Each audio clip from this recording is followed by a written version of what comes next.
pour Jean-Luc Mélenchon, la meilleure défense est visiblement l'attaque. Dans un article publié sur son blog, mercredi 15 novembre, l'ancien candidat à la présidentielle a devancé des révélations attendues dans la presse portant notamment sur son patrimoine, afin de mieux les déminer.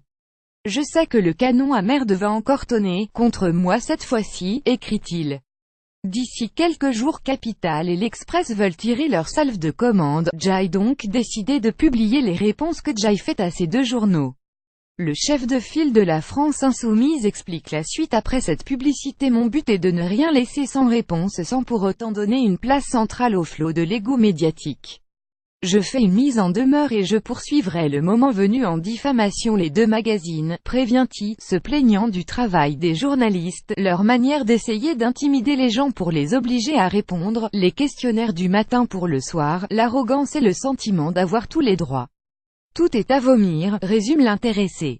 Les précisions de Juppé, les états d'âme de Hulot, la colère de Mélenchon. Une investigation de série B dans une rubrique intitulée Malveillance, nouvellement créée sur son blog, où il recense les questions malveillantes et les fake news dont il serait la victime. Jean-Luc Mélenchon détaille les questions qui lui ont été adressées par les journalistes des deux magazines en question. L'ancien socialiste affirme que Capital l'a notamment interrogé sur l'achat de sa permanence à Massy-Essonnes en 1997, lorsqu'il était sénateur. 10 questions ont été envoyées par mail à l'attaché de presse du groupe parlementaire de la France Insoumise, précise Mélenchon, avant de répondre point par point circonstances de l'achat, moyens de paiement, gestion des aménagements du local, revente avec plus-value. Mélenchon assure avoir raconté l'histoire 100 fois, puis dénonce une investigation de série B. Je ne sais pas quelle mouche les a piqués. Capital a peut-être des annonceurs exigeants. Et quelques-uns ont peut-être des comptes à régler avec moi et mes camarades. À moins que ce soit des gloires locales actuelles ou passées qui ont eu maille à partir avec moi. Mais en toute hypothèse c'est vrai que quand on s'appelle Capital, on a de bonnes raisons de m'en vouloir. Ça ne peut pas se passer comme ça quand Hulot laisse échapper sa colère. Soyez assurés de mon mépris le plus complet. L'Express a de son côté adressé par mail 19 questions à Jean-Luc Mélenchon, portant essentiellement sur son passé d'élu de l'Essonne, achat de son appartement parisien en profitant en tant que sénateur d'un prêt à taux préférentiel, transport avec la voiture du Conseil général de l'Essonne alors qu'il n'en était plus élu, favoritisme. L'ancien candidat à la présidentielle qualifie le tout de questionnaire cousu de ragots, et retranscrit l'intégralité de ses réponses aux 19 questions, parfois de manière circonstanciée, parfois en renvoyant à des décisions de justice ou à la loi de l'époque évoquée.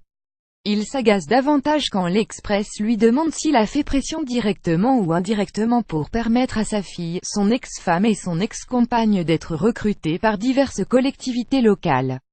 Qui vous donne le droit de menacer la réputation de femmes honnêtes et travailleuses, votre sexisme évident et révulsif, écrit-il.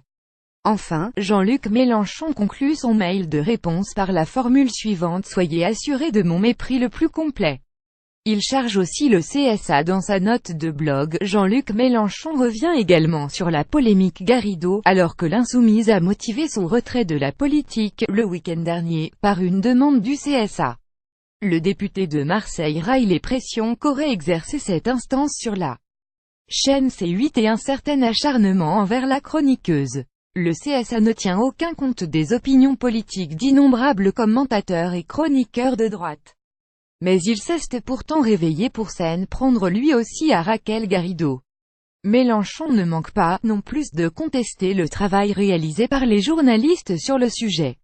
Après avoir persécuté de nombreux mois Raquel Garrido en présentant ses impayés à l'ordre des avocats comme des actions malhonnêtes, publiées jusqu'à ses congés maladie, la Sainte Corporation ne cesse pas démobilisée, tonne l'élu des Bouches-du-Rhône, avant de reprocher aux médias dont l'Obs d'avoir sous-entendu l'existence d'un conflit entre lui et Raquel Garrido.